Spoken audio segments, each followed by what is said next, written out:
accept being recorded.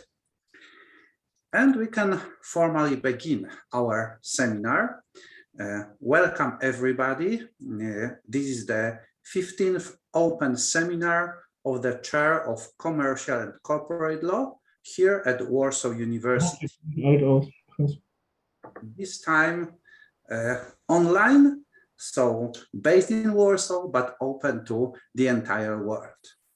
We are very happy to have a very special guest, Professor Klaus Hopt, and I will have the pleasure to introduce him in a few minutes. But first, I would like to introduce myself. My name is Konrad Osajda, and I'm a chair of Commercial and Corporate Law chair here in Warsaw. And I organize this kind of open seminars for several years. Before the pandemic, they were held in a traditional manner, and automatically the participation was limited to those who were able to come to Warsaw University and to be physically present. Then the pandemic came and we had to change the pattern, and we started these online seminars, and we can see some great advantages of the pandemic because many people who are not in Warsaw are able to attend, and that's great. We organize 3 such seminars a year. The first one is in fall, and it's led by a leading Polish scholar. Then we have winter seminar, usually in December, led by a renowned international scholar. And finally, a spring seminar that is led by a well-known practitioner. So we try to approach different issues from the sphere of corporate and commercial law from different perspectives. Our seminars are supported by the Warsaw Bar Association, and it's my pleasure to welcome to Dr. Kamil Schmidt. Kamil, the floor is yours. Please open the seminar on behalf of the Warsaw Bar Association. Thank you very much, Konrad. Ladies and gentlemen, as my dear colleague said, I had a great pleasure to open this seminar, both on behalf of Warsaw Bar Association and on behalf of our section of Commercial Economic Law. I'm a chairman of this section. Unfortunately, our dean couldn't be with us today in person. Let me say a few words about Professor Hopt and how we are today. In 2009, I had opportunity to conduct research at Max Planck Institute for Private and Comparative Law. It was the first time I had the opportunity to meet Professor Klaus Hopt. Our conversation, just one conversation, became an inspiration for me to define the framework of my doctoral thesis entitled Nature of a Joint Stock Company as a determinant of the application of the principle of a freedom of contract. And I believe that as this one conversation in the past, our today's lecture will also be an inspiration for you, for your research, for your professional practice. I'm very pleased that as a part of our joint initiative of the Economic and Commercial Law section of a District Bar Association in Warsaw and a Department of Commercial Law and Faculty of Law Administration of the University of Warsaw, we have such a great opportunity to host such a recognized theorist and practitioner of a commercial law, of international recognition. Internal investigation, whistleblowing and external monitoring concerns extremely important, albeit still inaccurately researched issue for corporate practice. Let me quote: international investigation, whistleblowing and external monitoring are 3 information enforcement channels and part of the comparative compliance system, corporate management core area, they are a task of a general management and the management board. Internationally, some of these practices are already considered to be good corporate governance.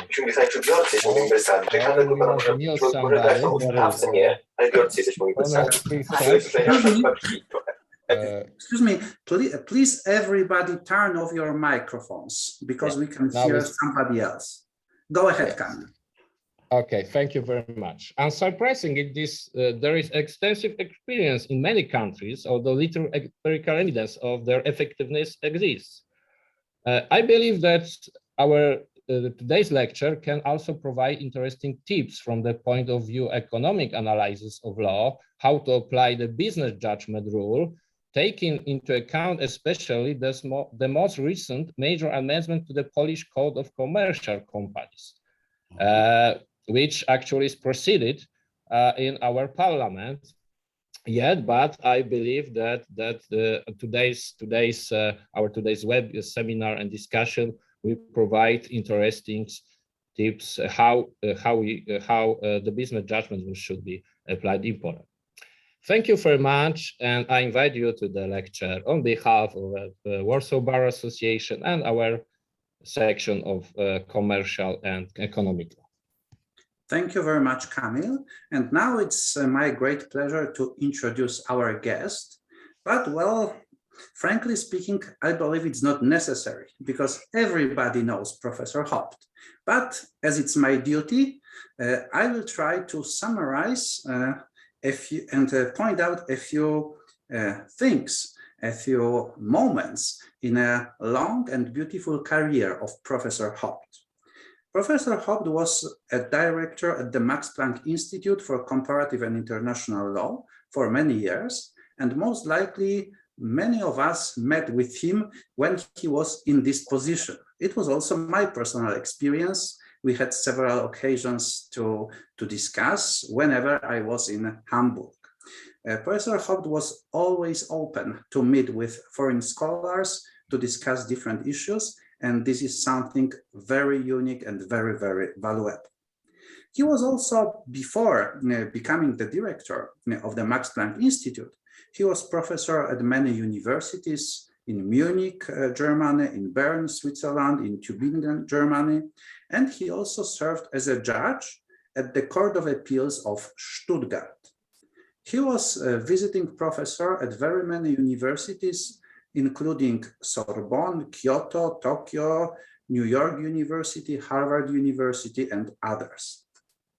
He did his habilitation at the University of Munich and his PhD at the University of Tübingen. Later, he joined very many scientific groups, research groups, advisory teams, for example, high-level group of company law experts for counseling the European Commission in Brussels.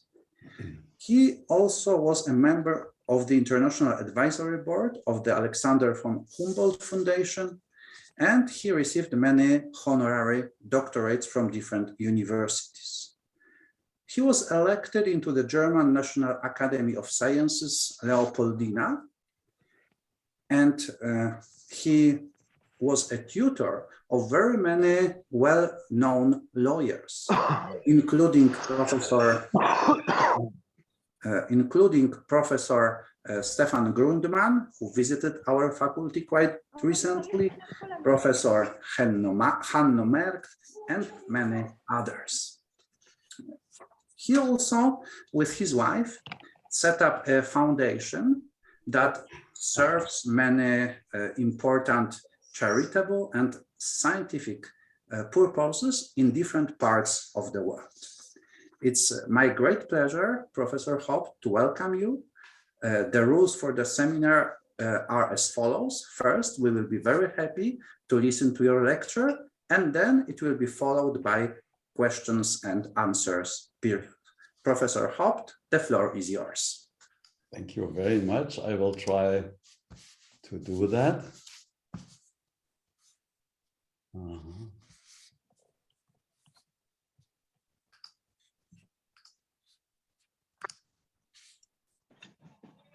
Okay, can you see the screen now?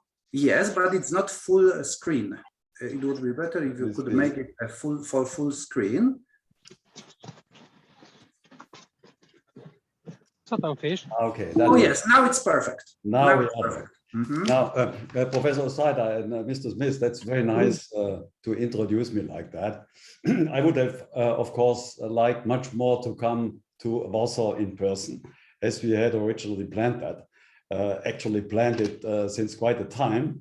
I have been several times in Warsaw at your university and enjoyed it very much. In particular, being with the students live is something special. But as you said, of course, this mode gives the possibility for other people who are not in Warsaw from your country, maybe even from other countries, to participate. And I will do my best to fulfill your expectations. The topic today is, as you see, internal investigations, corporate compliance, whistleblowing, and external monitoring problems. Now, internal investigations is, of course, something which is happening in all kinds of organizations. So today we are concentrating on the corporations and basically mainly on the large corporations, not necessarily only the listed corporations. The topic is so broad that I think we should concentrate on three problem areas, which themselves are wide, namely corporate compliance, whistleblowing, and less well-known but very important nowadays, external monitoring. Let me start with the compliance problems. Of course, you know all that compliance is a fact of life for modern corporations, which is most topical, difficult, and practically irrelevant, nationally, internationally. It's funny that in at least the German Corporate Law Act, you don't have any regulation on that, no provisions. But of course, there are lots of case studies, cases, judicial cases, and articles, handbooks, and so on. So practically most of the larger corporations have even their own compliance department. For those who had studied German law, the famous Neubürger, Neubürger case was the leading one. Now, within this compliance, we have three things which are relevant for today. Internal investigations as a more general topic, subtopic, whistleblowing, and external monitoring. What's new in this lecture is, and in the article which follows, is that I was linking internal investigations to whistleblowing and external monitoring. This is usually not yet done, but of course in practice, that is absolutely relevant. What are internal investigations? Well, it's into suspected legal violations of the corporation. Now, as I said, we don't have laws, provisions, I mean, for compliance in general, but even less so for internal investigations in corporate law. But if you look in other more specific acts, for example, regulated industries, such as financial institutions, banks, insurances, and so on, you have actually provisions on that. For example, the CRD4 from the European Union, and there are quite detailed rules on that. On that, I may mention that we have a problem of analogy or only selected use of these provisions. For judges, if they deal with legal investigation, internal investigations in the corporations and having no provisions at hand, they are tempted to look into our banking law or insurance law and so on, because there they find rules. But actually, drawing analogies is dangerous, because regulated industries is one thing, and the normal corporation should have more freedom. Corporate law, internal investigations are part of corporate compliance because that's a very important enforcement mechanism and a mechanism for getting disclosure on what's happening in the company. Since that is like that, compliance and compliance duties are in the interest of the corporation. And that means you may have liabilities and you may have shareholders who will be going after that. But the important point here is that this is also in the public interest. Now, you may think that is just a theoretical thing. That's not true. It's very important for enforcement and enforcement by the shareholders and by the state. I will come to this later on when I talk about regulation. Whistleblowing. Whistleblowing has been neglected, legally speaking, for a long time. One has even been critical against that because really, well, saying bad things about your own employer, about your organization and so on. But more recently, it has become very important, not only practically, but also in law. And I will come to the EU whistleblowing directive and to what's happening in the member states on that. As a consequence of internal investigations with the help of whistleblowing, you may then have really things happening in the company. And of course, doing that in the interest of the company and in the public interest, that is part of the compliance duties of the board. Board, already now I talk about the general board in the one-tier system, but in a special part of the lecture also on the two-tier system with special problems. External monitoring is also part of compliance. That is something which is relatively recent, at least in my own country. It is much more old in the United States, but it's coming forcefully into Europe, not always to the pleasure of the companies. Let's go to the next.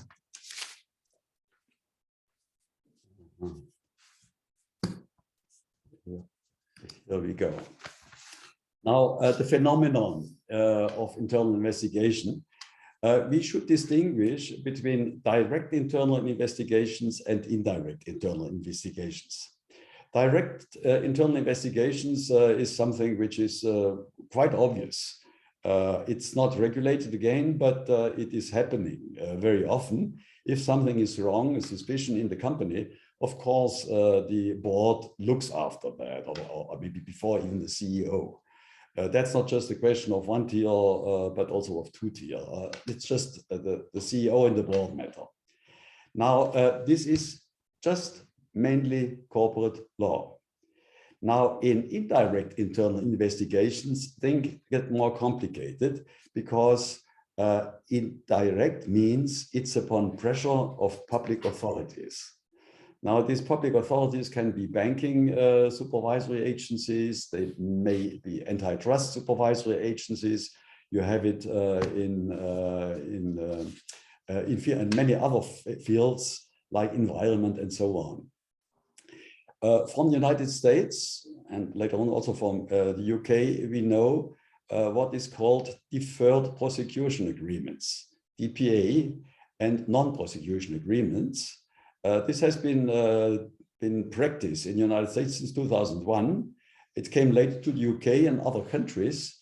In my own country, it was not really known, but the international companies where there were problems, you know, about the Volkswagen case, they know what deferred prosecution agreements are. That deferred means that the prosecution, which was threatening from the United States, was deferred if one follows certain obligations which are prescribed, indirectly prescribed by the American authorities. Now, this distinction between internal and external is very important because a lot of different rules depend on that. Regulation. This is now getting very interesting, not only in law, but in general. We have regulation theory. not only in law, but before we had it in law, it's economics and sociology. And their indirect regulation is referred to, I quote, bargaining in the shadow of the law. You don't enforce legal norms directly, but you bargain somehow. But in the shadow of the law, that means if you don't really comply, then the shadow will, and you will get the pressure of the law. It's also called in the legal and our literature a cooperative regulation or co-regulation. And it's a very interesting separate research fields. And I recommend it if you're dealing with these things to go into the economics and sociological literature. Interestingly enough, quite a difference between economic and sociological literature in kind of competition between both of them. Indirect regulation overcomes the traditional dichotomy between command and control. I mean, that is law from up to down, or self-regulation, which is just by the industry itself. And you do that by cooperation. I have listed here for you the 4 cornerstones of regulation. On the left side are the regulatory expressions. On the right side, what it means for company law. The target, I mean, of course, who is involved, that's the company. The regulator, supervisory authority, as I said, banking authority, capital market authority, SEC, also penal enforcement. Then there you have the attorney general or others.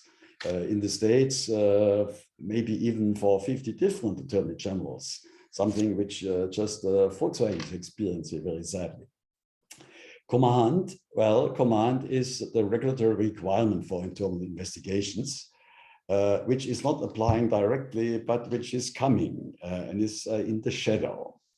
And of course, the consequences of that, they can be negative, namely direct intervention by the authority if one is not complying with what the authority wants, or even by the legislator, or imposition of a reserved sanction, deferred prosecution agreement. Positive is self-organization.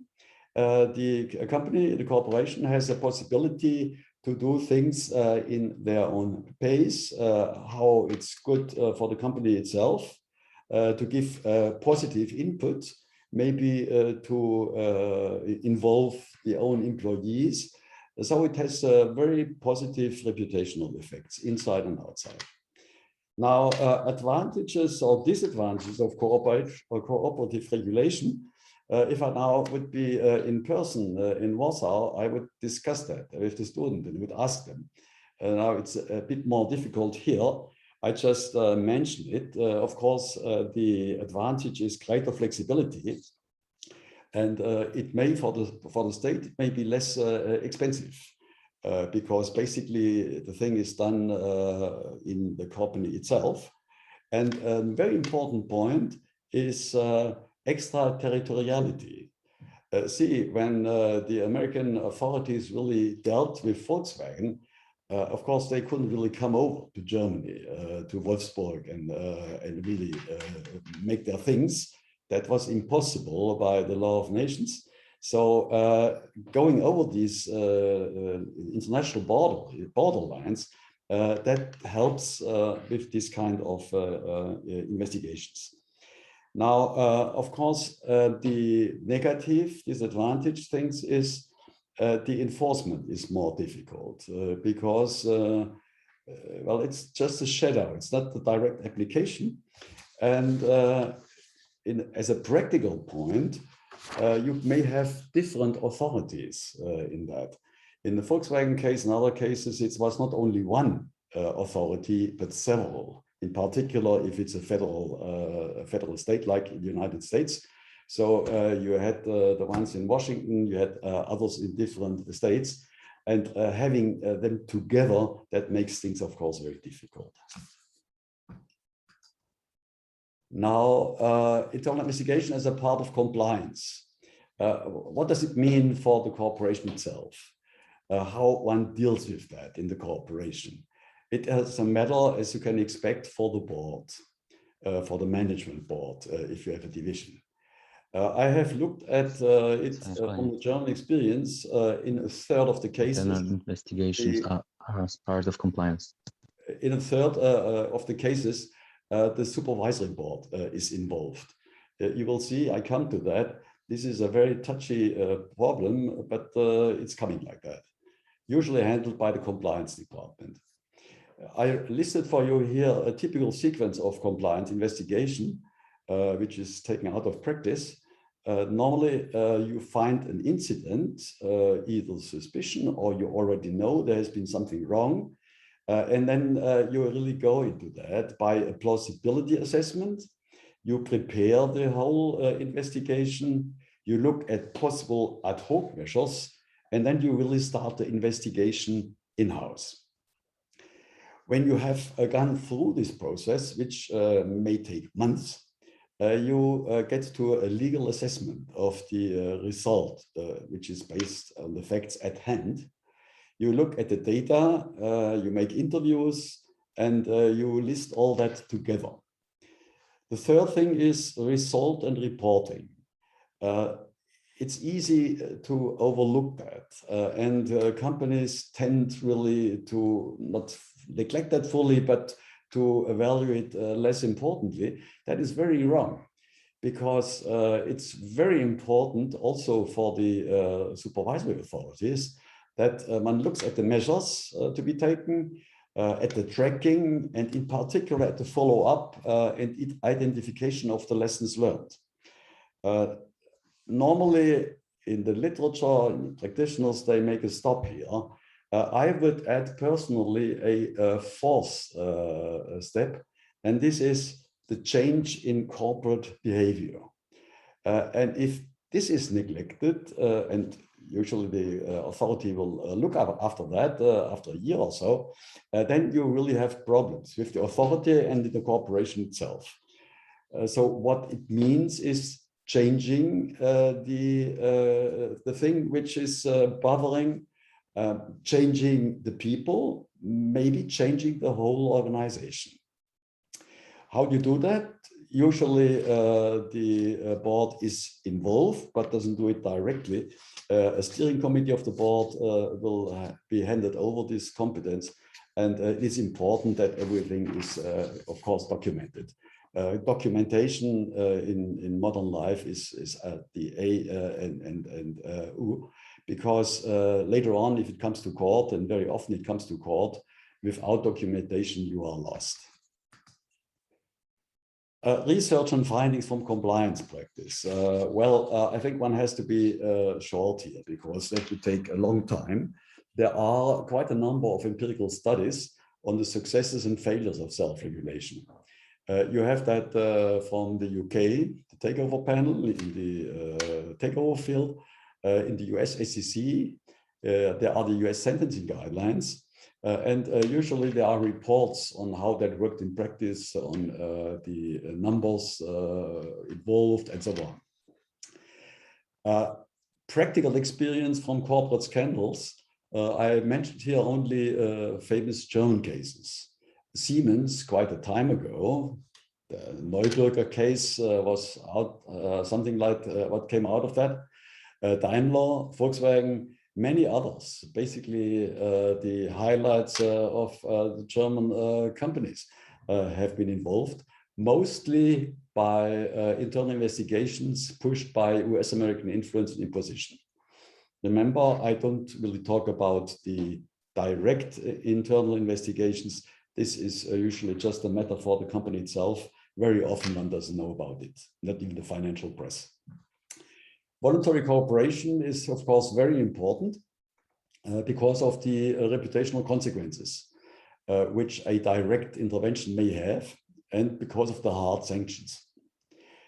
Now, the evaluation of these internal investigations, the indirect ones, is excellent as far as the authorities are concerned. They tell you that's the thing to do. For the companies, it is maybe more mixed. In general, the empirical studies would say, well, it has good consequences. But like always, there are dangers. The temptation of public authorities to overstep their competences. It is not actually regulated in law, so the authority comes, and what it would do by itself in direct application, they want to do that also now with this indirect internal investigations. This is in particular an experience which has been made in the United States, and you have quite a number of articles and of hearsay that really complains that. A risk is, of course, in the fact that the enforcement is not as direct and maybe not as sharp as by since it's mere negotiation. But basically, I think I can live with that. If you look at this danger of overstepping the competences, then you come to an important difference between US law and UK law. In the UK, you have always, or nearly always, the court which is involved and looks that everything has its order. In the United States, the court is usually not involved. It is really a dealing between the company and the authority. Now let's come to the next one, to corporate law problems within the company and to the business judgment rule. An important point for lawyers, at least, is to distinguish between whether you make an internal investigation and how you make it. And one could say, with a little of simplification, whether that is not business judgment, at least in my own country. That follows from the legal obligation of the board. If there is something wrong, the board has to get into that and has to see what's happening. And of course, in much more so if there is an involvement of the authority. But what does one do? Compliance, prevent, detect, respond. That is the famous trias. When you come to the how, then the business judgment rule is important. And you have different possibilities to react. First, of course, instruction by the board itself. Depending on how the company is organized, you may have a specific compliance officer or even a full-fledged compliance organization. I would say that in the DAX 40, there is no single one without a compliance department. That nowadays, that is just good corporate governance. And most recently, it is even imposed by the German Stock Exchange in Frankfurt. Inclusion of supervisory board, I will come to that. That is not in all cases, and it presents a lot of problems between the management board and supervisory board. We will see that. Things are stricter for listed companies, in particular because the supervisory agencies impose now these things. What's important, practical important, is there is, at least up to now, no general duty in corporate law to notify or cooperate with the authorities. Now, of course, that is only black letter law because it's advisable to cooperate. Otherwise, you may have difficult problems. Relevant factors for the business judgment, we can go through very quickly because you have that from the corporate law class. And of course, if you are practitioners, you know that from your daily practice. Important is nature, gravity of the suspicion and legal violation. Small things you can just deal with, bigger things you really must get into. Areas of law, if you have antitrust problems, I mean, there the sanctions are so that you really get into that. Otherwise, you have problems. Victims, damages to the company, availability of information, that is very important. How urgent the whole thing is. I mean, if the financial press is behind you, and of course, the potential methods of inquiry, how you get into that. Some problems now from the two-tier board. I have made one of the first studies on that, I think already 2 years ago, for the ZKL symposium. And when I studied that, it was quite new, and it is still very controversial in practice. The fact is that basically it's a matter for the management boards, well, for the CEO, if you want. But you have already in practice, according to a survey, in 37% of the cases, the involvement of the supervisory board. And in 64% of the cases, you even use an external consultant. Now, the problem is that in law, competence for all this, for dealing in the company itself, that is traditionally only of the management board. And you have in German law and in other laws, you have actually provisions on that, that running the company, that's the area of the CEO or the management board.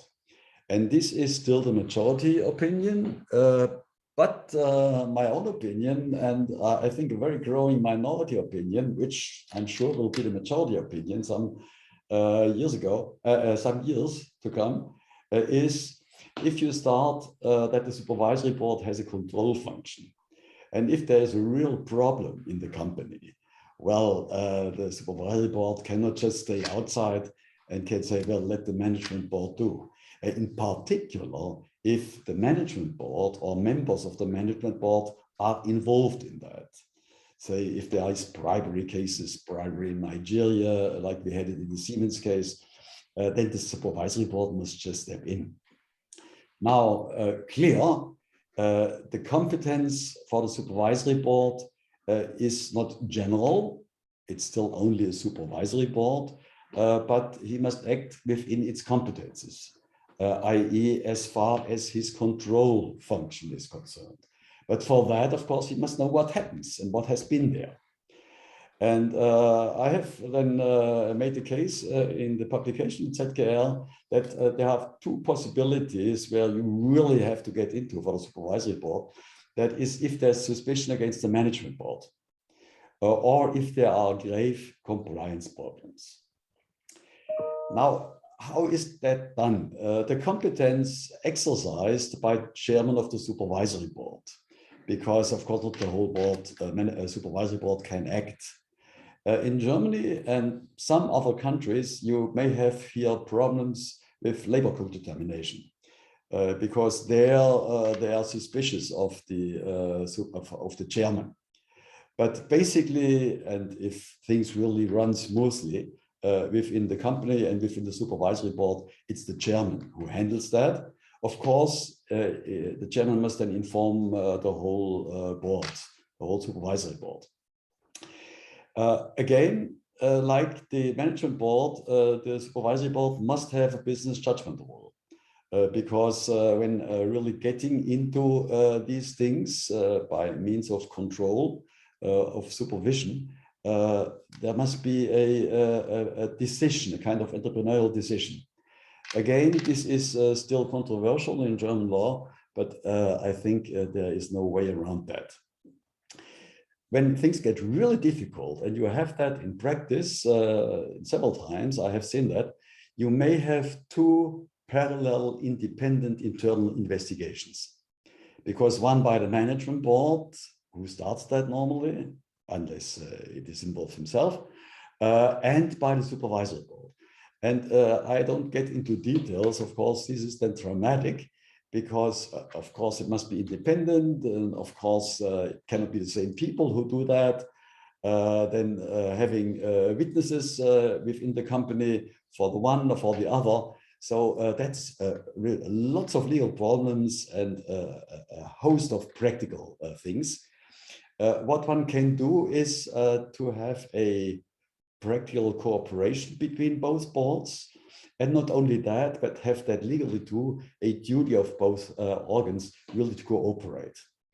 And if the boards are clever, they will look at that before the things actually happen, and may even have a kind of, a kind of rule for themselves how they deal with that if it comes one day.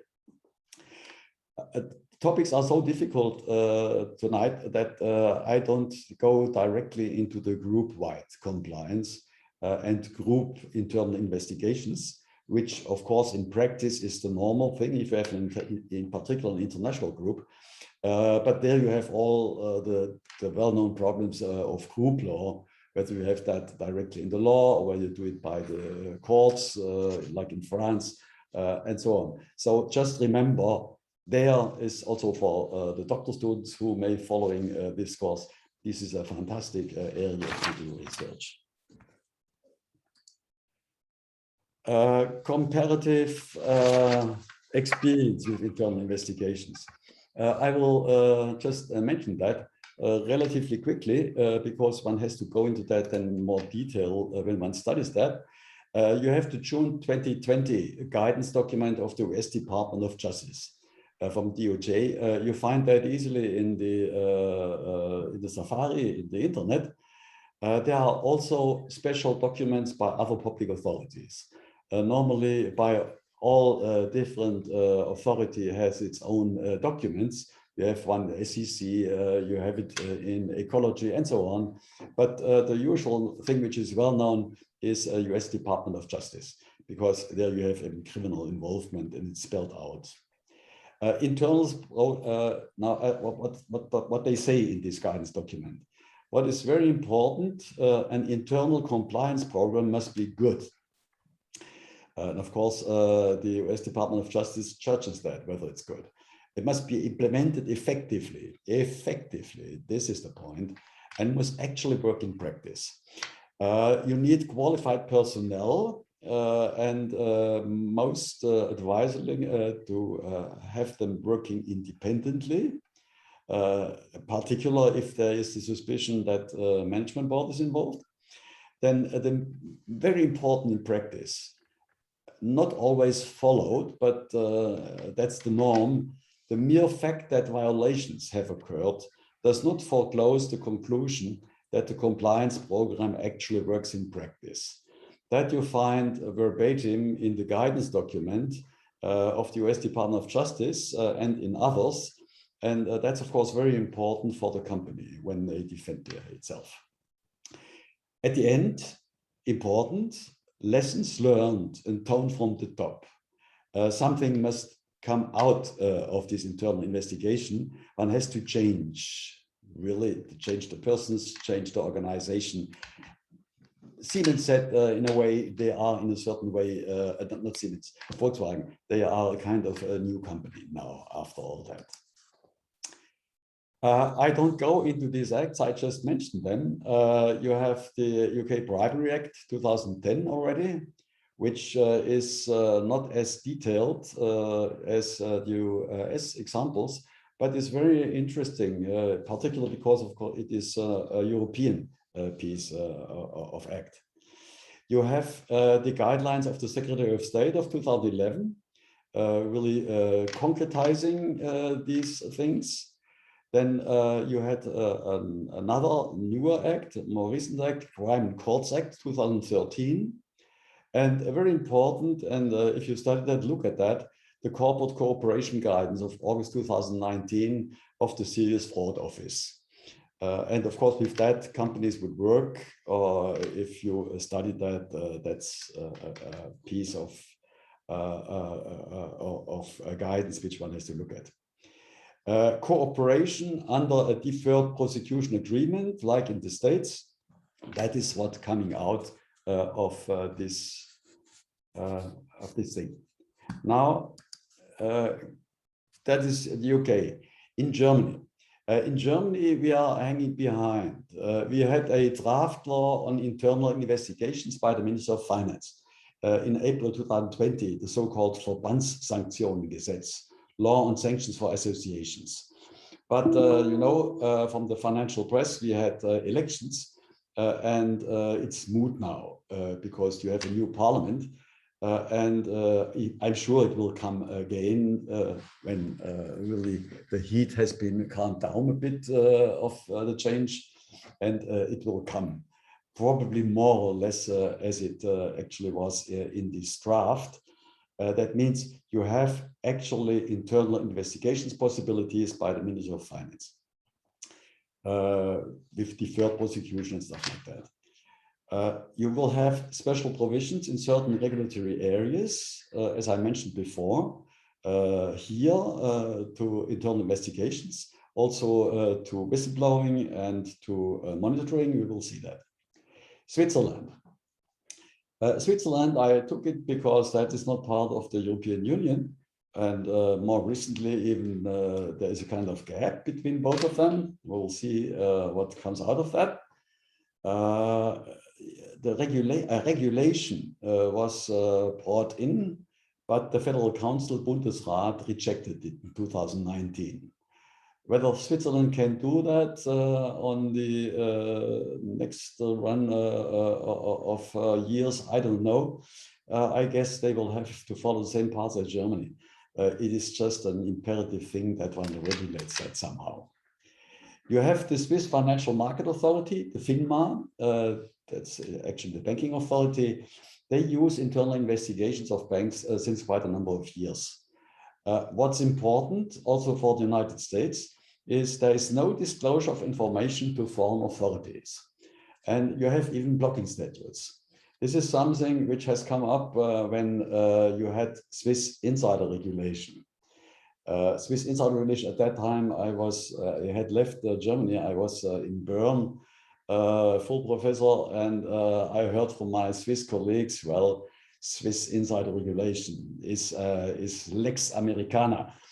And actually, it was coming out because of these cases which happened in the United States and where Swiss people and law firms were involved.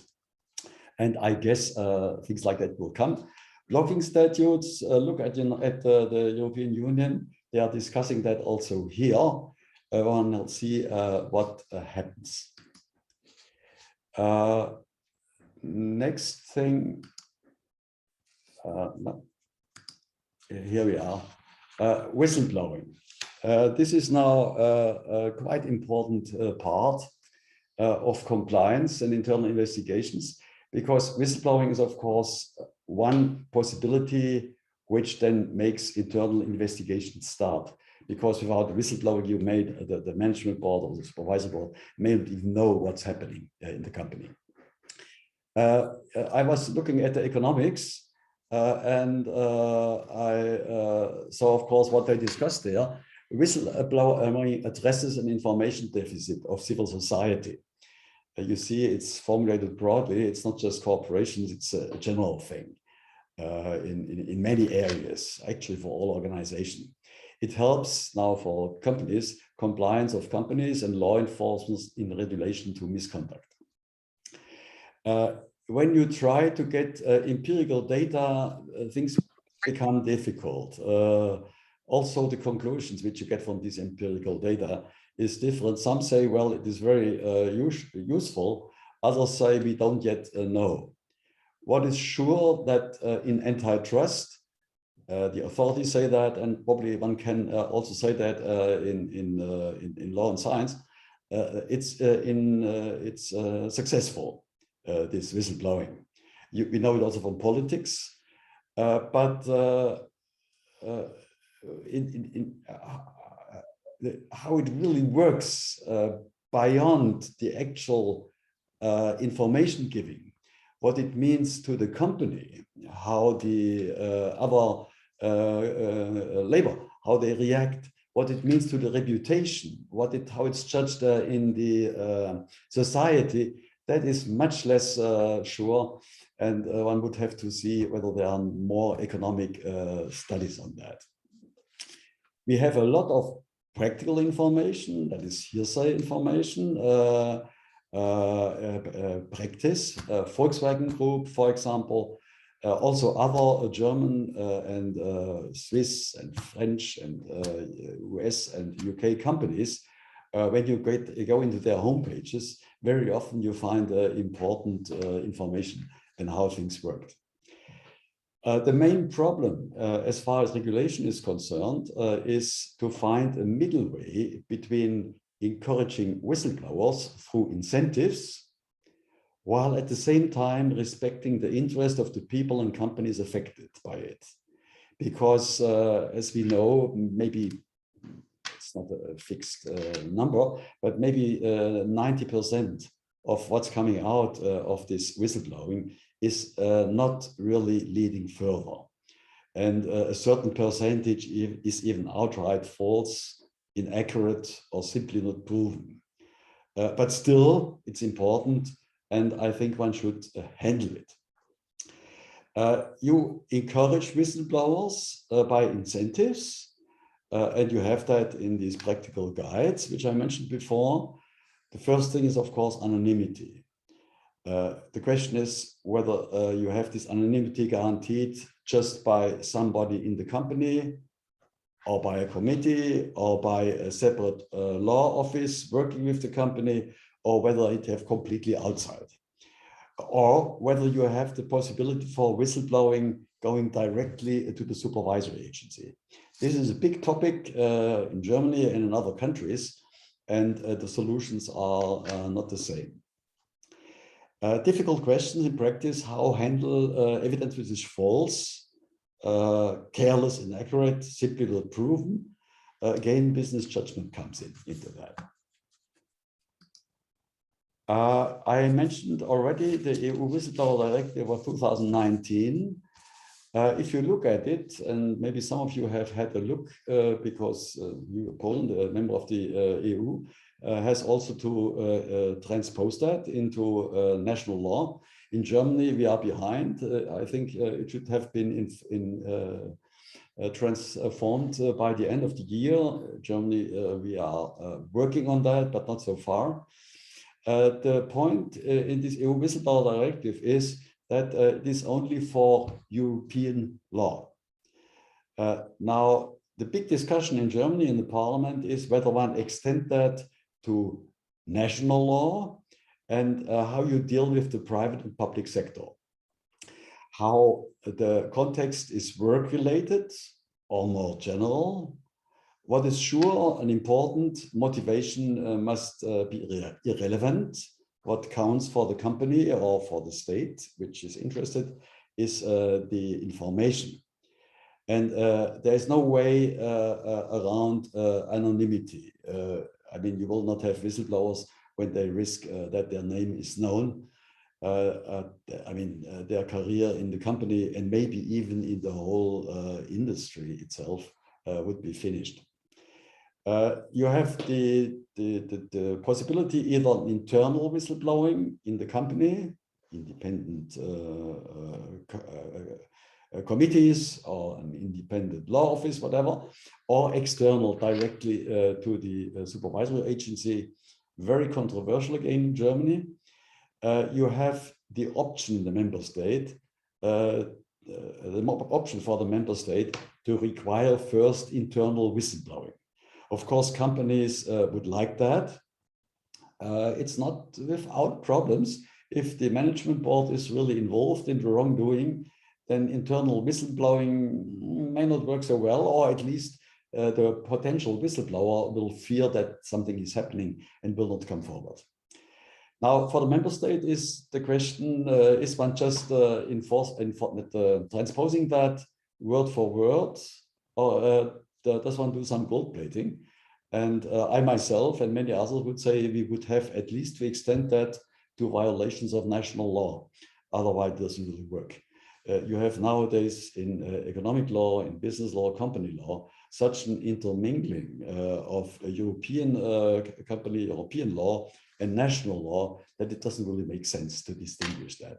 But we have to see. Reports inside the company and to an external body, anonymous reports, reach of protection of whistleblowers, interesting, not clear whether also third parties are protected. Say if the third party mentioned that to the whistleblower, and the whistleblower comes forward, and one finds out it's a third party, and if the third party is prosecuted, then of course you have a problem. And if the whistleblower is not sure that this problem is dealt with, he may not come forward. In the whole, my own opinion would be that nowadays, at least for the major corporations, whistleblowing and a whistleblowing system in the company is part of good corporate governance, of course, within the framework of business judgment rule. And I would even say that it is just a question of time until it moves over from good corporate governance, i.e. self-regulation or industry regulation, to actually to a hard law provision. Very quickly, just mentioning for those who will do research, comparative experience, United States, as in many of these fields, is leading. They started with the Federal Employees Act already in the 1970s. What many of us now in Europe know was the SOX, the Sarbanes-Oxley Act, 2002, Dodd-Frank, 2010. And in the meantime, you have it all over. Internal whistleblower mechanism is set up usually by the audit committee of listed companies or by a specific compliance committee. You have reports either within the company or to the SEC. It's very detailed rules in the SEC and also detailed incentives there. And you have the rewards as a possibility of motivating the whistleblowers. Of course, annulment of termination, you can be kicked out after that, maybe reimbursement of expenses, and depending on what comes out, the possibility of the SEC to step in. Now, it took me quite some work now to have this slide, because here you have really figures. They are taken out mostly from the SEC reports. I think I had the one from 2019, maybe it was 2018, and now 2020 is not yet available. At least I haven't seen it. Reward system, quite unique and very controversial here in Europe. Reward for successfully collecting fines in excess of 1 million. With 3 rewards amounting to up to 10 or 30% of the amount of the fine. And of course, usually Europeans cry loud about that. But if one looks what that means for the SEC, they received 1.7 billion in monetary sanctions. This is quite a number to remember from 2000 to 2011, 2018. And the SEC paid out 326 million in bounties to 59 individuals. And I checked for 2018 alone, 168 million to 13 individuals. The highest bounties ever was 83 million in 2018, made to 3 individuals. So this is really an important incentive. Now look how that works out for the SEC, why they have it and why they are pleading in favor of that. Number of tips, 2011, 34. That was the first year. In the meantime, 2018, 5,282. Now, since 2011, whistleblower tips from people in 119 foreign countries. In 2018, alone from 74 countries. That is, of course, very important for international companies, as of course many of these American companies are. So you see, it is clear that there's a motivation to have that. Still, having this thing is problematic in the general discussion. Very quickly, comparative experience for the United Kingdom. You have the Public Interest Disclosure Act of '98. Disclosures are protected. A right is given not to suffer any disadvantages. You may not be kicked out. You may even have a right of damages. And you have access to courts and the legal process. What's important here, good faith is required. Remember for the EU directive, there the motivation was irrelevant. Here, not to act for personal gain, and advice must usually be sent to the employer. Things which may not be in correspondence to the EU whistleblower directive, but of course, you know, Brexit, United Kingdom is out. Whistleblowing was expressly mentioned as good corporate practice in UK Code of Corporate Governance 2018.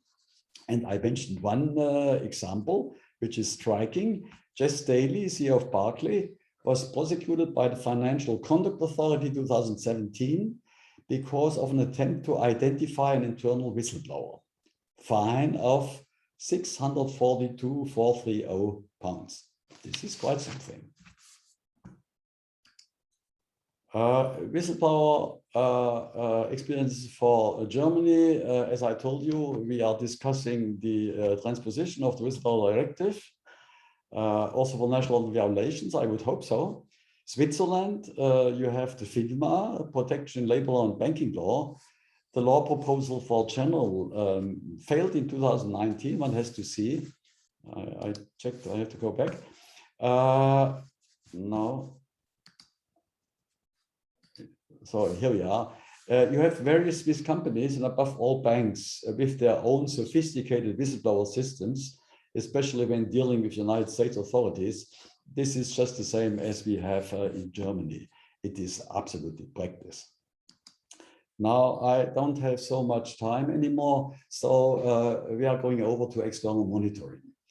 External monitoring was in a way unknown some years ago in Germany. I go first into the economics of it.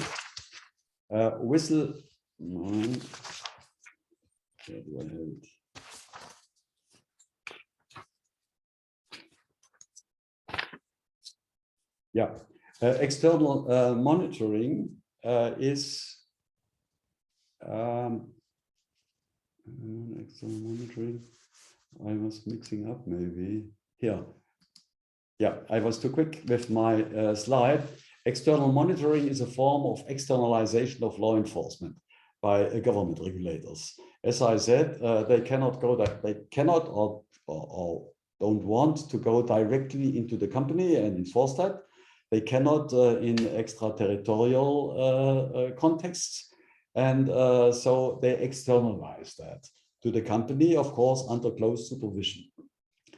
It is much more flexible than direct intervention, but of course, the price for that is you don't have direct administrative sanctions. Overall, at least that is what economic studies tell you, it may be cheaper for the regulator. Not necessarily, but in many cases. Of course, the company has an own incentive to cooperate with the monitor because it wants to avoid sanctions or get milder sanctions. You had the US consent decrees, you may get settlements. Of course, that is not promised fixedly, but that is what one expects. And as I said, it's particularly useful and problematic in extraterritorial enforcement. Now,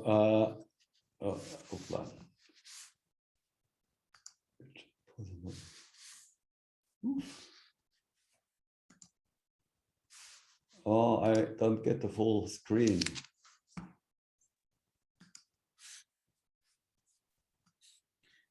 I think that you should start the presentation as you did at the beginning, and then we will here we are. And then go to the right side. Okay, okay, sorry. Whistleblowing, external monitoring, here we are. The economics of external monitoring. What is pro is that the US supervisory authorities and in part companies say that is a good thing. It helps, it's more flexible, it brings something. But I mentioned here in verbatim a critique from a leading law review. He said, well, monitors go away with that. It's highly paid, ill-defined roles chosen by prosecutors with little oversight. So that is the other side reaction. It takes usually 3 or more years, sometimes 5, 6. It reaches deep and far into the company and is extremely time-consuming and costly. And the risk of going too far is really great. Now, success factors. This is all taken from practical experience. You have to look that you get from the beginning a clear restriction of the monitor's mandate. It must be future-oriented, not past misconduct. If one misses that, and if the monitor gets into past misconduct, you have quarrels all over. Now, of course, with all these success factors, the question is whether, as a company, now from the company side, whether you are successful in dealing with the authority. And at least American authorities are not easy to deal with, as we know from experience with the German companies. But one has to try. The selection of the monitor is just key. Now, a usual practice is that the authorities, also American authorities, allow you to make proposals. And usually you give 3 persons, but very often that is not, at least what I hear from practice, that is not respected, and they take their own one. In the Siemens case, for example, Siemens was successful to get Weigel as a monitor. Weigel was one of the former, I think it was finance minister before, and of course that helps. But in many other cases, the monitor is American, and the monitor very often brings with him a whole law office crew. And of course, that then will be very expensive. And they all meddle within the company for good or for bad, from the perspective of the company. What is very important is clear compensation agreements for the monitor. This external monitoring gets extremely expensive, extremely expensive. If it happens only if you get the support within the company, and then the contract duration, type of the reasons for dismissal must be clearly stated on, and the consistent implementation. The legal position of the monitor is very controversial. You may stop. The question in the United States is that a company organ or is it the state representative? And depending on that, and it's legally open, is whether as a company organ you may have company duties. If you are a state representative, you are seen as somebody from outside, and of course you are under public law. You may deal with that in your own jurisdiction and can find an answer. If it's extraterritorial, then well, it's difficult to say. My own opinion would be deal with it as a company organ. Then you know what you can do. Rights and duties of the monitor question. Does the monitor have duties of care? Of course, he must be confidential, sure. Safeguarding the interests of whom? Also of the company. If you look at it as a company organ, then this follows from company law. Or you may really put it to the private contract between company and the monitor. Then you have a contractual basis for all that. The contract, of course, must live up to the requirements by the supervisory authorities. And if the supervisory authority does not agree, you have to change the contract. So easy it is. I just mentioned from practice what one should look at. The contract should be specific on the task. What is it for? The duration, as I mentioned. Important involvement of staff affiliated with the monitor. The monitor's staff brought from the United States, but also on the company side, the contact persons.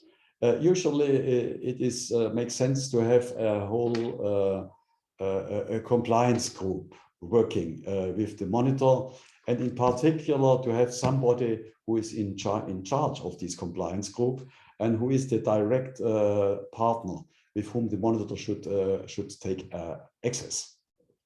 If the monitor then goes directly to all kinds of persons within the company, that's getting difficult. Scope of independence, yes. If there is no independence, then there's no real monitoring.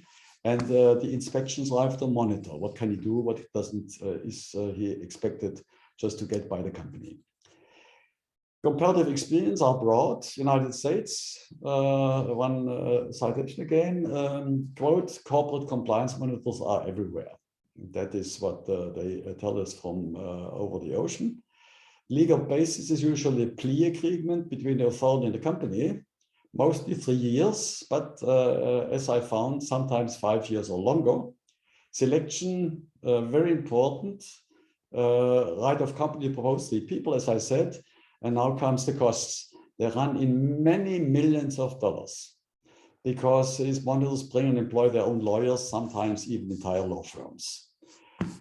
Quote from one of the American articles, the actual power of the monitors is enormous. There was talk of a corporate Tsar.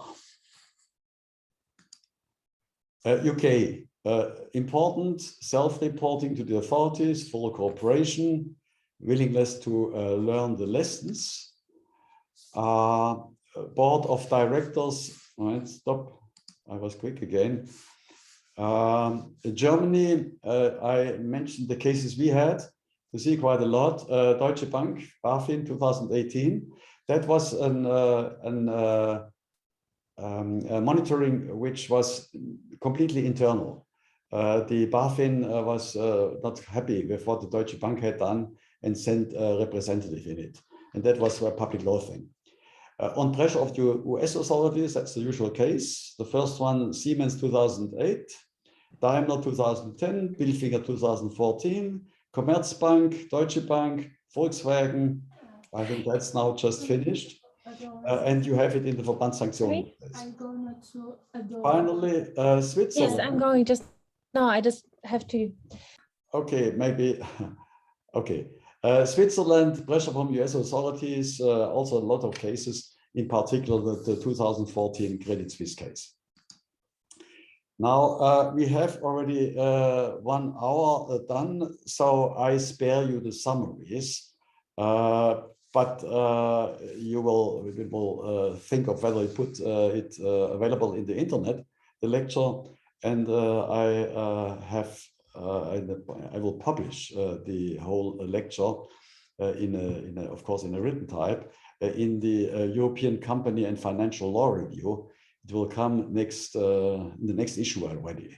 So you can see in particular all the footnotes, which is important then for doctor candidates. And I think by that I have done my 1 hour, and I'm really looking forward to the discussion. I'm used this discussion also American style. I've been in the States, so just come and I will try. Thank you. Thank you very much, Professor Hopt. It was very interesting and right timely, perfectly, exactly 1 hour. So thank you very much. Your topic went to the heart of corporate governance, and it showed kind of the problem that we have with regard to supervisory system. And we can read about the different issues of that big companies have, and then we can see different ideas looking for improving the monitoring system, both internally and externally. I think that all the issues are super interesting, and we have great guests, so everybody has great opportunity to ask questions or give comments. To go ahead, please raise your electronic hand, and then I will give floor to the people who will raise their hands. And if you prefer, you can use chat. You can write your question on chat, and then I will read the question to the Professor Hopt. But definitely I would prefer, and I strongly encourage you to raise your hands and just ask the questions in the manner as in the same manner as we would use during regular conference. I saw the first person, Dr. Anne-Marie Weber. Go ahead, please. Good evening, everyone, and good evening, Professor Hopt. So thanks again for this very interesting lecture, and that shows the huge comparative effort you have done here with all the empirics that are gathered. So I think this is probably the fundamental value of this research. I especially like the umbrella perspective you gave here on 3 issues around monitoring that have never been so far been taken into consideration together. So this distinguishes this work from previous research that has done in this area. I just wanted to shortly comment on one specific perspective of applicability, or a specific area that will be very, in my opinion, relevant to this topic, and maybe hear whether you share these thoughts on the issue.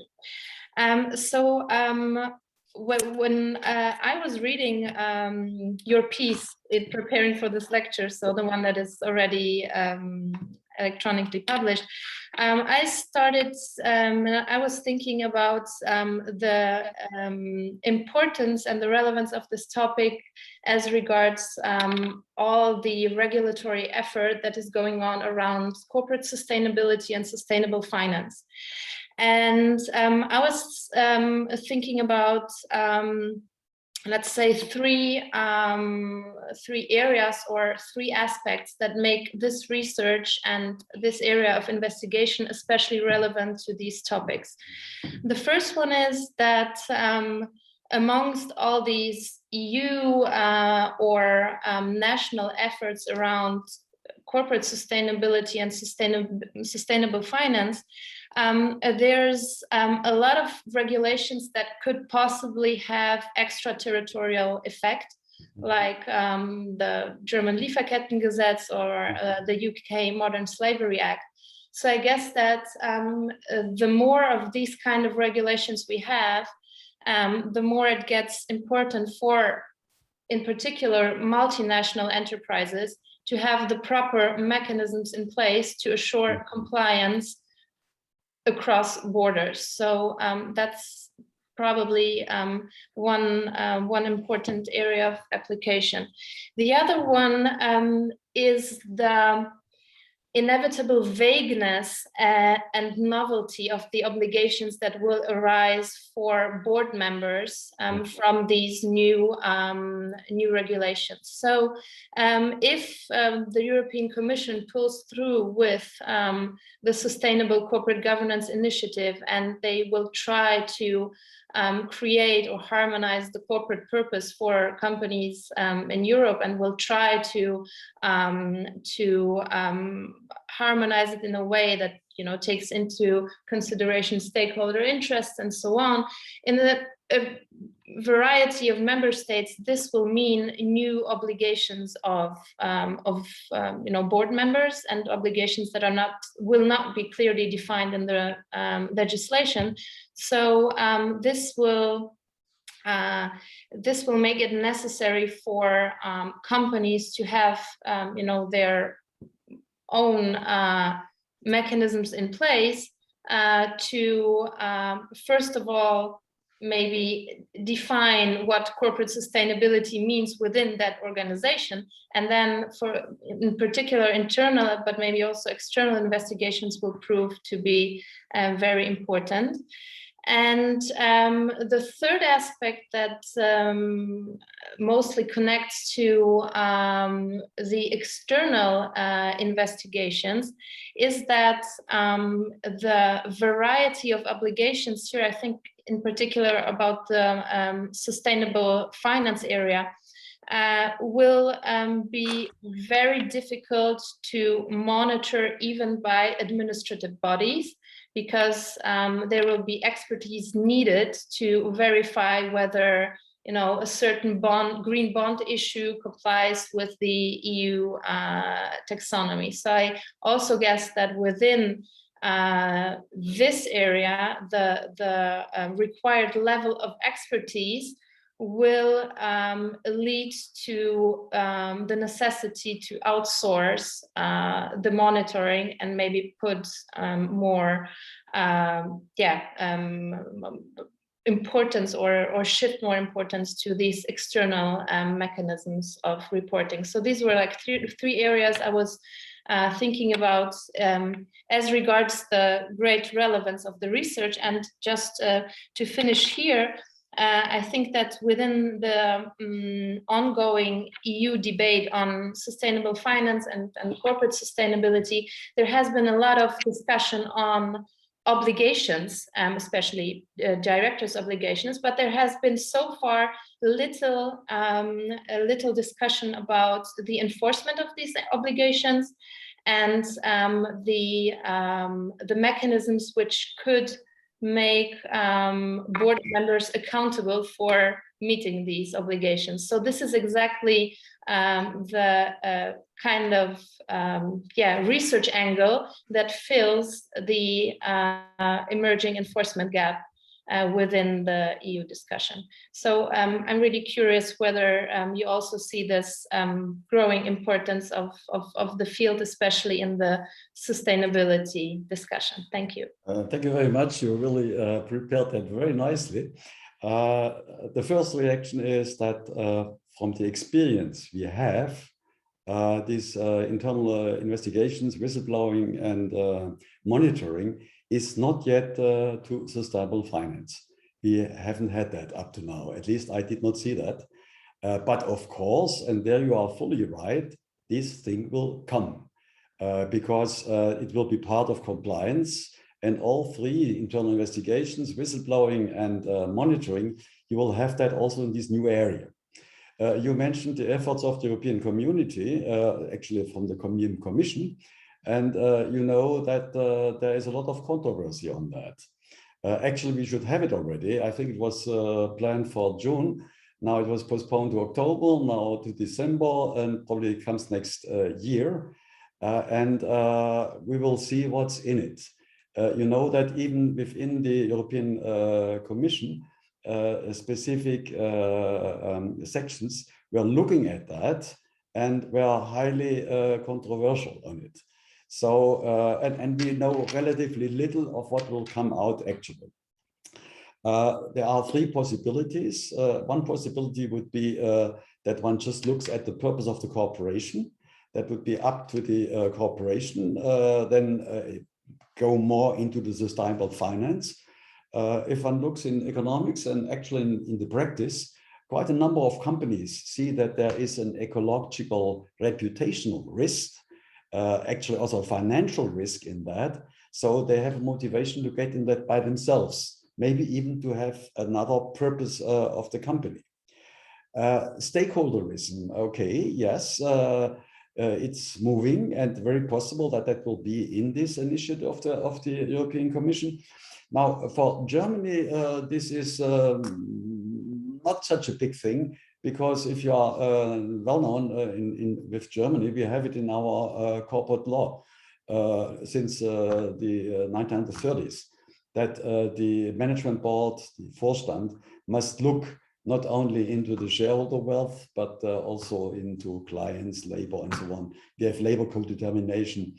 So for us, that is quite usual. But what is actually a problem, you mentioned that, is the vagueness. And I mentioned in my lecture the importance of the business judgment rule. And I do hope that the European Commission will acknowledge that. And it would be really fantastic if the European Commission would put that actually in their directive or whatever she comes up with. Namely that it's to the company to see how these things work practically, and not just from up, so also from bottom up. And the key in all that is, like always, is the enforcement. Actually, I personally would hope that at least in the beginning, one wouldn't come up with strong sanctions, which would include a shareholder suit. We in Germany, our experience now, not in sustainable finance, but general, was that giving single shareholders a standing, minority, yes, maybe 3%, 5%, 2%, whatever, but even single shareholders, you have kind of a predatory shareholder experience. I don't know how that is in other countries. We had a whole industry in these suits.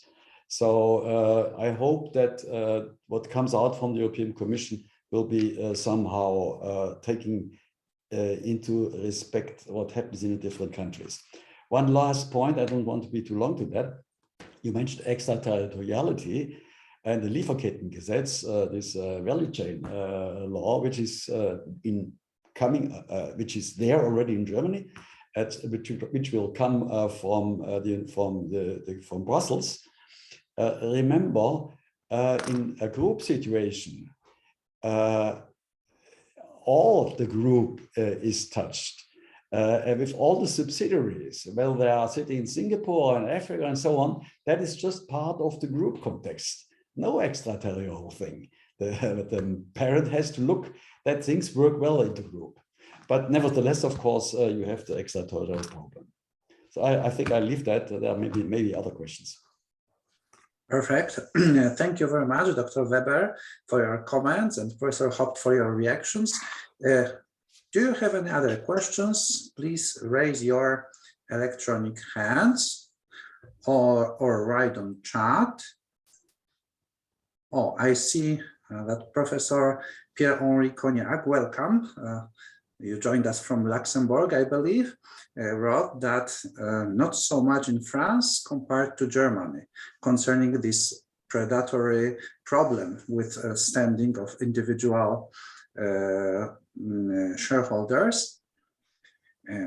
So please, if you have any comments or questions, you are free to raise your hands or use chat. Yes, I see two people. Dr. Ciemiński, you are first. Go ahead, please. Thank you a lot. Thank you, Professor Hopt, for very interesting presentation, and thank you, Professor Osaida, for organizing this very interesting event. I would like to ask a more fundamental question, I think. The question is, investigate or not to investigate? I think that we, in Poland, but I think that in other countries in Europe, very often ask ourselves a question, whether it makes sense to investigate some irregularities. And I think that when you look at this from the perspective of common law systems, US and UK, obviously the situation is slightly different. So those laws provide for clear benefits, incentives of taking those measures, and that's why the companies decide to investigate different irregularities. So putting this differently, they believe that if they investigate and disclose some irregularities to the authorities, their penalties will be reduced, or at least the benefits will be much more practical, so they will not be downgraded. The authorities will not conduct investigations and will simply rely on the findings of internal investigations by the companies. In Europe, it is slightly different. So we don't have those clear benefits. But the laws on criminal liability of the companies are not well developed. We have some areas where you can see those benefits, for example, leniency programs in antitrust cases and laws. But still, it is not a more general system covering and encouraging the companies to investigate different irregularities. So my question to you is, what do you think and expect should be the ground, the reason for doing internal investigations in Europe? Whether you feel that we should expect some laws like whistleblowers directive that you mentioned, that will just provide for an obligation to investigate some irregularities, or you think that, for example, this obligation could be derived more from more general obligations, duty of care towards the company, or maybe some other obligation that might come to your mind. So what do you think is looming in terms of internal investigations in Europe? Thank you. Well, you started with a Shakespeare quotation, investing or not to invest. I think my answer would be clear.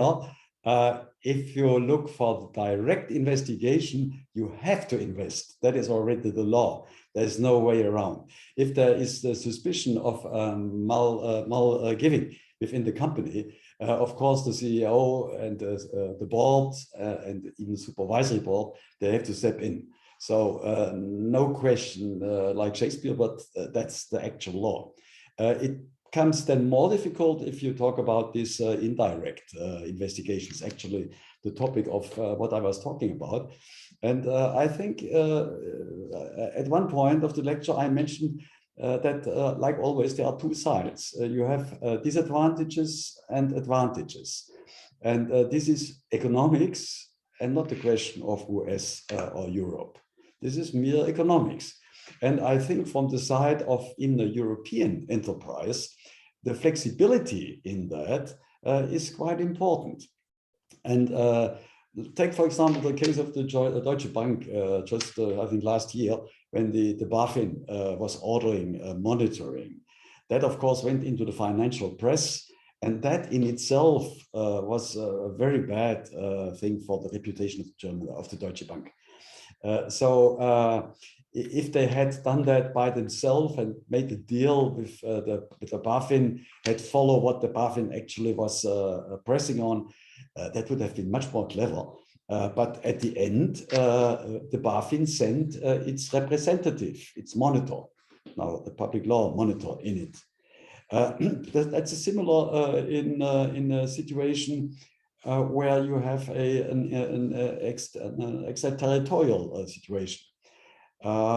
When you have the risk of these huge fines in the United States, and you have the possibility somehow to reduce that as a European company, you step in to do that.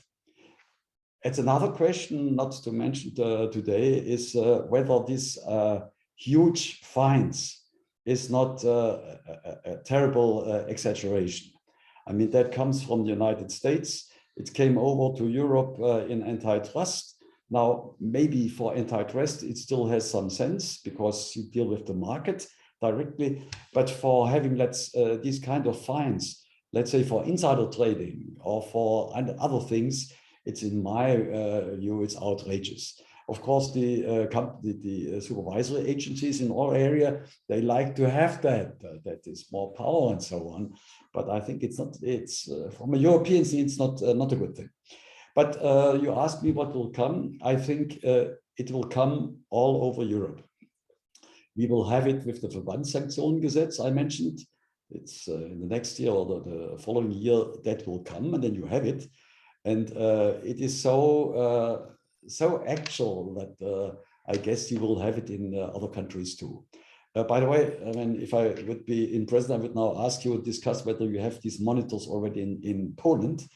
If you didn't have it yet, then you're a lucky country. In all these other countries, we have it with sometimes difficult experiences. Thanks. Thank you very much. Dr. Ciemiński, would you like to add something? Because I see your hand. Yes, if I may, very brief comment. Thank you a lot for this answer. Actually, in Poland, it's a very practical question and issue right now. We had some big internal investigations in Poland.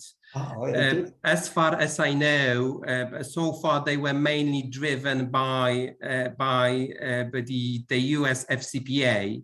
And I think that we had 3 cases covering Poland where the US mother companies cut the deal with DOJ and CEC. I had a pleasure to participate in 2 of those internal investigations, so I know them pretty well. So the Polish companies were covered by the monitorship to some extent as well. So I think that this duty to investigate is pretty clear in the case of subsidiaries, the Polish subsidiaries. Absolutely. But I always find it extremely difficult to persuade the Polish clients that don't have any connection with the US or UK in connection with the UK Bribery Act to investigate or not, because they just feel that that it doesn't make sense and the benefits are pretty unclear to them. So that's why it's a very fundamental question in Poland. Thank you. Well, thank you. That's, of course, you are lucky to have been experiences that. Really, congratulations. I mean, talking to your client, I don't say it's easy, but if you talk about the actual threat coming over, I think a kind of clever CEO would say, well, too bad, and maybe with a certain bad exclamation, but he would follow your advice. Now, if we were together now, sitting together and maybe even going to dinner afterwards, I would ask you about the costs of all these things. Of course, that is private, but maybe you have. That's a good question, and one of the reasons why they don't really want to investigate it. Yeah, but you have to weigh the costs. I mean, what is more? Look at reputation, financial press. You look at the stock exchange rate and so on.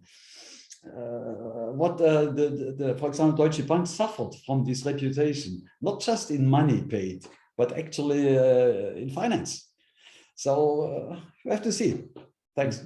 Yes, and this is the bad side of the online form of our seminar, because otherwise we would have a cocktail afterwards and more opportunity to informal discussions. I see next hand, Dr. Dybinski.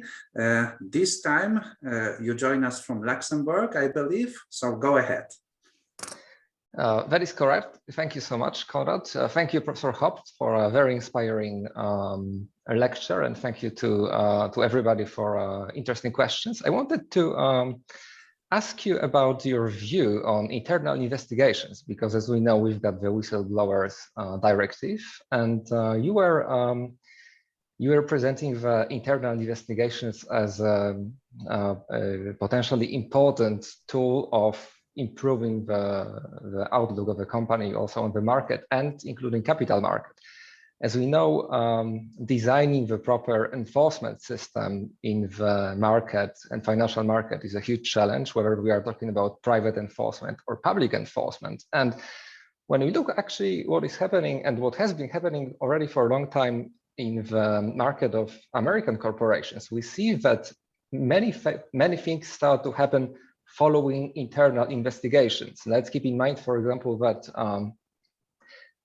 Harvey Weinstein actually resigned after the internal investigations. And within the last 3 years, many things in the most current things in US market were happening following internal investigations.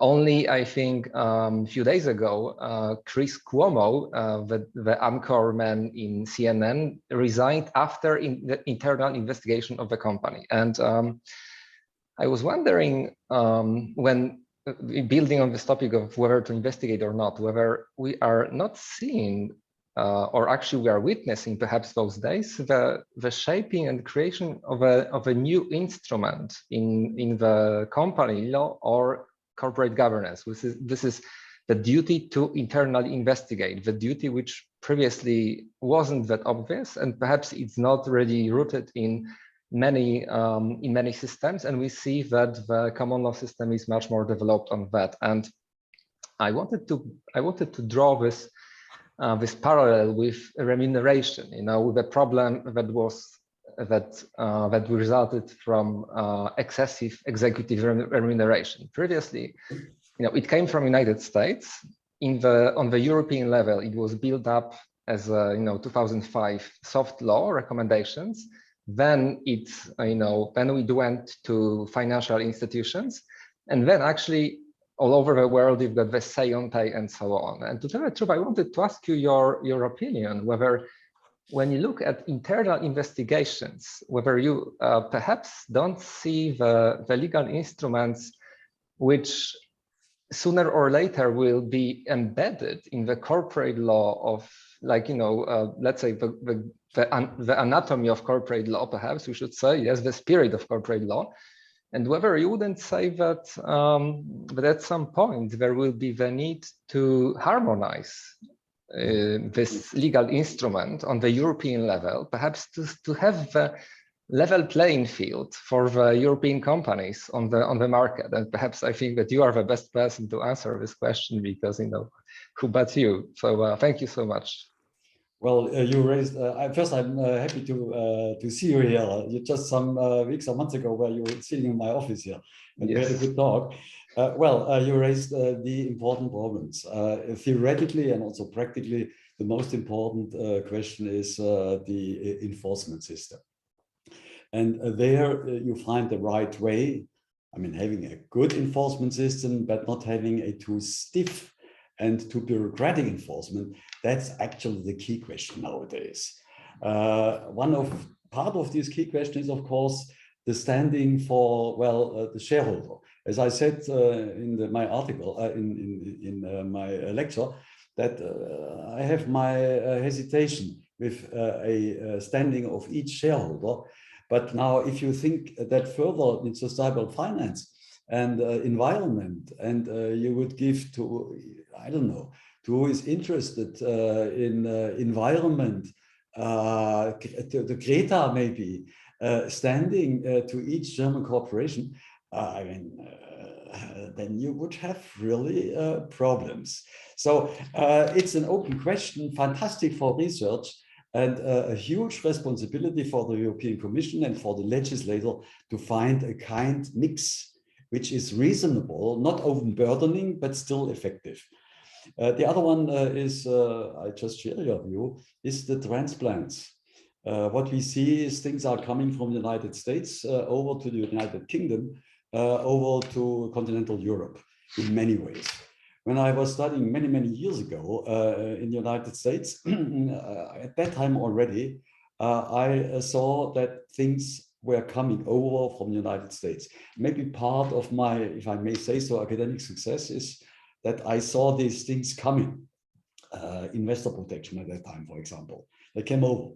Now, my view on that is that it is not just that Americans are more intelligent or whatever, but you have this huge nation with their 300 million or more inhabitants before we had the European Union. And you have these industries, and you have the new industries. And you have, of course, a kind of laboratory of experience. Old Justice Brandeis, remember, they say. And of course, it's natural that these things come over to us. You have maybe seen the nice book of Katja Langenbucher on transplants. That's a whole area to discuss. And the final thing is harmonization. Well, I think the European Commission is now doing their sustainable finance stuff. That will take them a long time until that really boils down. But maybe at the end, one would have to do something on the European side on monitoring in order to get the kind of level playing field. Maybe at least kind of ground rules, and leave it up then to the member states to get into the details. And then you may, if the UK would still be, they would be more, we in Germany would start with less, maybe you still more, less, I don't know. But that's an avenue to come. Wonderful dissertation topics, wonderful habilitation topics. So I encourage all of the students, doctor candidates here, really to get into these areas. That's interesting. It's difficult, but it's interesting. Thanks. Thank you. Dr. Dybinski, would you like yes, thank you so much. I just wanted to follow up in one aspect. Perhaps what we might see right now is the emergence of the duty of the board of a public company to instigate the internal investigation as a mean to protect the value of companies' shares, and therefore to protect, I'm talking about the duties of the boards of public companies vis-a-vis the shareholders. It's not really the stakeholders as, for example, with sustainability, but with shareholders. Because if the board of a company would be, for example, keeping in the rank of management board the board member who is, for example, I don't know, liable for some tort or misdemeanor, yes, then not investigating properly would lead to the decrease of share value. So if my intuition would be that the first really tangible step to implement some common rule, for example, some common instrument, would be from this side, from public listed companies and the duty towards shareholders. But let's see, of course, how it will be. Thank you very much. Well, I think actually in all of our company laws, if they are interpreted sensibly, theologically, you have this duty of the board. For the direct investigations, that is already there. Then the question is only whether you really legislate that. And there are arguments for and against it. Details are very complicated, I tell you.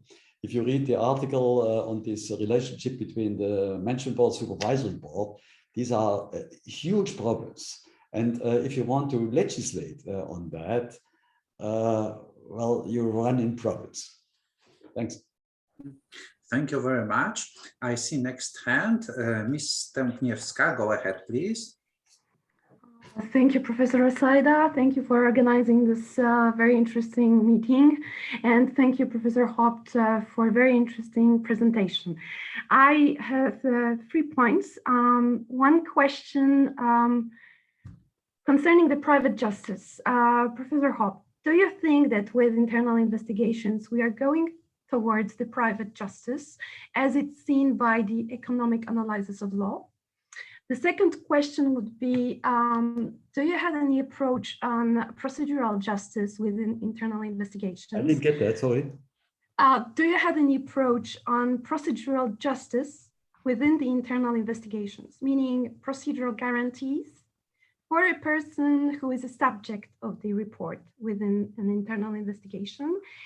And my one comment is about the external monitoring. I think that I guess that we can have some problems with relying by public authorities on external monitoring, and it can be due to the trust or lack of trust of enforcement authorities towards private companies. I heard this story about an investigation in the United States where the company said, "Oh, Mr. Prosecutor, we did our internal investigation," and the prosecutor said, "Okay, very good, but I do not trust you, and I will do my own internal investigation." So, but I would be very keen to know your opinions on these 3 points. Thank you. Thank you. Very, very valuable questions. Private justice, yes, of course. I mean, it starts with the question whether somebody has standing or not, or whether you go to a minority, and then, of course, that is not regulated. I mean, of course, the standing, yes, if you have it. But then what kind of duties are around that?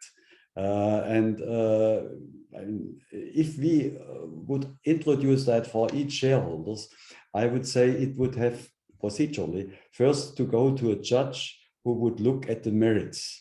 We have that in other circumstances already, not directly, but to the judge who says, well, is it founded that one can go on with that? So procedural safeguard. How you then actually legislate that, that's another question, but that would be one possibility. Procedural justice, yes, of course, you need these guarantees. In the context of this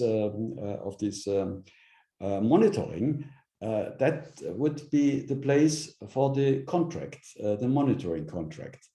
That the company looks at that certain guarantees, which are important for the company, are spelled out there.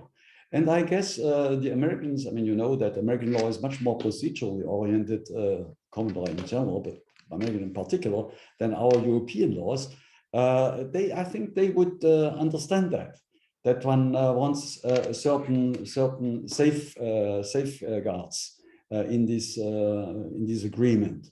And they are used that from their own common law and from their own procedure. So that would be the place where to put that. External monitoring, that there are abuses by these companies. Remember, I started to say the difference between the UK and US. I would be much more for the UK system, where the court really is involved at, and the court in a way supervises this monitoring, also the agreement. If you leave it up completely to the authority, then you may have problems. think in penal cases of the Attorney General. I mean, they are promoted if they are successful. Huh? So they have an incentive to do something to gain it. If you have procedurally an instance in between, then that may help. Thanks. Thank you very much. Thank you very much. I see hand from Professor Koniak, but it's approval or? Pierre-Henri, come on, speak up. Professor Koniak, please go ahead. Oh, well, nice to have you. And the main reason I want to say something, I'm so pleased to see you, Klaus. And here, thanks. Same for me. I'm extremely pleased. You know, despite distance, we cannot meet that much. It's sad. And I want also to thank you for sending your excellent paper, you know, to a superb paper, actually, to the ECFR for publication. We are very honored, and it's a great pleasure. And I will make an offer as co-chief managing editor. If I receive all the emails of the participants, we will send it. We'll send your article to everybody. If you also. Okay, good. Pleasure. You know, there's another new one on M&A in the pipeline that is not yet out. That will come in the ZHL, also very new and original. Well, thank you. That's great. I will read it also. But I don't have nothing much to say. But there's one point which I've been looking a bit at this on France, not too much. But what strikes me, you also point this. I mean, the amounts are huge, I have to say. It's mind-boggling. And also, this is wrapped for many sort of abuses. I've been told, for instance, you know, you have these investigators, which are US law firms. Yeah. Well, they want to get some business secrecies, by the way, in the process. Okay. Think Airbus, and they have to be a bit fought back. And what I hear also that, I mean, it's so lucrative for these law firms. So I completely agree with your point. It's good to have a judge, you know, looking into this from time to time. And this is US export. So money goes to the US at the end of the day, more or less, or to US law firms. It's like an export product for them. I was wondering whether in the EU, you know, we should not do the same, not because it's good as such, but because we could do the same on the US and get some of our money back. You know, Well, I think one thing, and that also refers to the other question I've been asked, one thing not to put not only in the contract, but maybe in a legislation, if one has that, would be that the choice of the monitor is not finally up to the authority, the foreign authority. But that one proposes, like in Latin academic careers, you propose 3 and then one takes one out of these 3, something like that. These would maybe modify that in a more convenient thing for the companies. As far as antitrust is concerned, well, I remember still, because I'm old in the business, when all the extraterritorial application of antitrust came over to Europe, and we all suffered. And I was hailing the moment when the European Commission and of course, European law started just to revenge themselves. And nowadays, they are maybe not on an equal foot, but still, Americans know that extraterritorial application is also part of European law, and not only in antitrust. And you know, the discussion are going on also as far as auditing is concerned, also in that area. So we should try to get the good things from the United States and to see how we react properly, not just saying, well, no, we are just Europe, we don't want to have that, but to see what's good in that, adapt it, and if need be, then pay it back. I completely agree. Thank you. Thank you very much. Professor Koniak, we are very happy and honored to have you here, and thank you very much for your offer to share the paper with the participants. So now I will ask all the participants who would like to receive the paper to write their emails using chat, and after the seminar I will forward the email addresses to Professor Koniak, and then we will send the paper to all who attend our today's seminar. Oh, that's a nice offer. And of course, that's the best recommendation one can have as a scientist or an Wissenschaftler, that these thoughts are spread over and hopefully followed. Perfect. Thank you very much. Do you have any other questions? Last chance. And if this is not the case, so let me summarize our seminar, and we are almost perfectly on time because we were scheduled to finish around 7 and it's almost 7.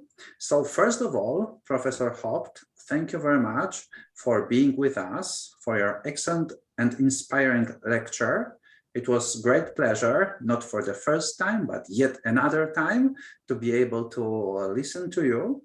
And we still hope to have you here in Warsaw physically when it's possible. Okay. Thank you very much. Our next international seminar, next December, will be given by Professor Andreas Kahn from Frankfurt, who is co-author of a very inspiring as well, and in my view, very special textbook on comparative company law. He authored this textbook together with Professor David Donald, so it presents greatly both American and German perspectives. So he will be with us next December. In due time, we will circulate the invitations. And I know that some of you are not on our mailing list. So now I will send 2 things using chat. First, the official email address, and please send your addresses to this email address, and then your address will be registered in our database. So then next invitations can go directly to you. I also shared with you the website of our chair, and if Professor Hopt approves, in some days we will upload there our today lecture, so you will be able to go back to this lecture, to the relevant for you parts of it, or to our discussion. Our next regular seminar will be in April, and it will be given by the president of the Polish Permanent Arbitration Court. And the topic will be about the role and the position of permanent arbitration courts. Let me share with you. Let me share with you first the email address that I mentioned, because it didn't go through. Now it's done. Perfect. And now I will share with you the invitation for the next seminar. We are still not sure if it will be given only virtually or a hybrid form, but for sure it will be given online as well. So if you want, you can join, but for our foreign guests, unfortunately, the next seminar will be in Polish. So it may be kind of a barrier, but we hope that soon we will have great translators, so everybody will be able to speak in his or her own language, and the others will be able to listen to it in his or her own language. Well, we came to the end of our seminar.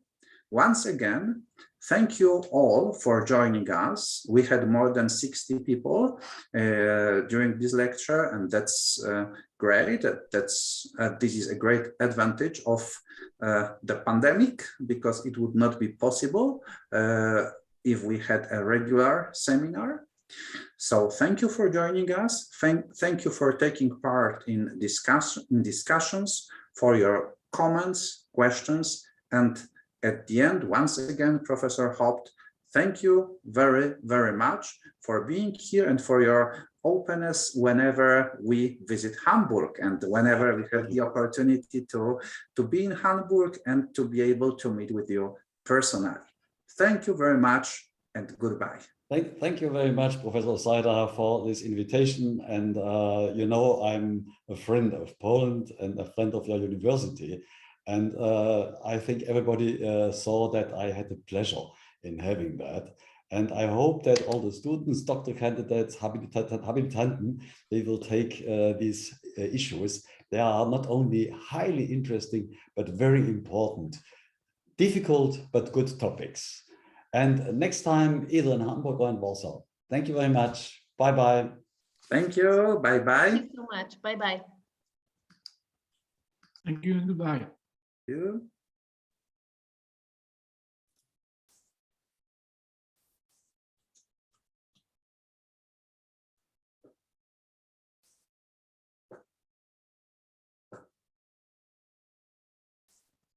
Bye.